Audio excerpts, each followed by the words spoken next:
Thank you, Mutashar, and thank you, everyone. First, let me thank Asbar for organizing this event. I believe this forum serves an important purpose by providing a knowledge platform on issues related to the transformation of the Saudi economy to a more sustainable path and that relies less on oil and more on broader economic base.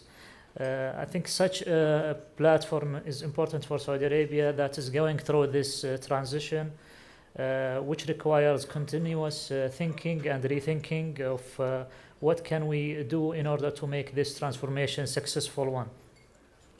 The engagement, I think, of the academics and the many stakeholders like academics, officials, and think tanks, individuals, business people from the business sector, I think is an indication of the determination of the government to have an engagement of everyone in order to make this transition successful. Of course, the transition of any economy is not an easy task and involve changing of strategic objectives and management culture and also social norms. So it's not an easy one, and that's why it requires lots of thinking and rethinking in order to make it a successful one. The experience of many countries who went through such transition and indicate that we need lots of efforts in order to support the transition to a more sustainable economic growth path in the future, inshallah. The question is about the topic of innovation and its importance for the economic transformation of Saudi Arabia. I think is an important one and is a timely topic as we are now thinking about the new sources of growth in the Saudi economy. First, let me go just in a brief discussion about what's the link between the economic growth and the innovation.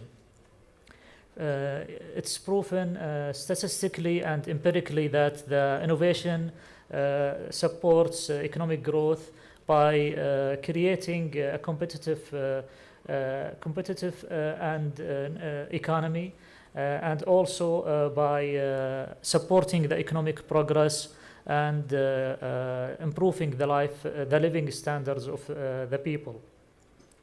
This evidence supported by history, and when we go back to the history and look back in the last 2 centuries, and in particular to the Industrial Revolution, which was a result of innovation in the machine and how it can and how we produce new products.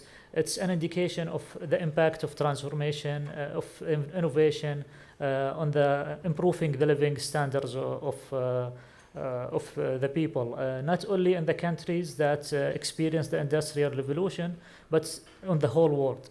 So that's, I think, link the innovation to growth, but is it sufficient to have innovation in order to support growth? We think that's not sufficient. It's necessary, but it's not sufficient condition.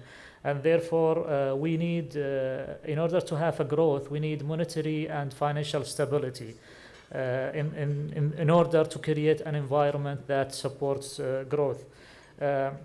So therefore, conducive macroeconomic environment and a stable financial system is important to encourage innovation and promote economic growth.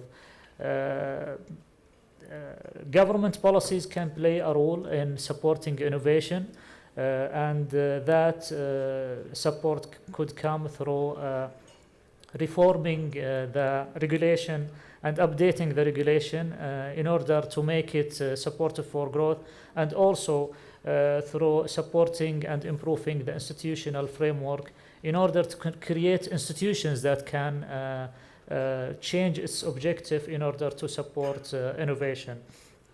SAMA, in its part, is playing an important role in its own jurisdiction in the areas of supporting monetary stability and financial stability, and also on the supporting and creating secure financial payment systems and also through providing reliable credit financial information systems that meets the needs of its stakeholders. So by creating the stable monetary financial system and creating supporting financial stability in the financial sector, and also by providing the right infrastructure for the payment system in the financial system, I think that's creates the environment that's conducive to support innovation and as a result support growth. I can elaborate later on many of these aspects. Thank you, Dr. Fahad.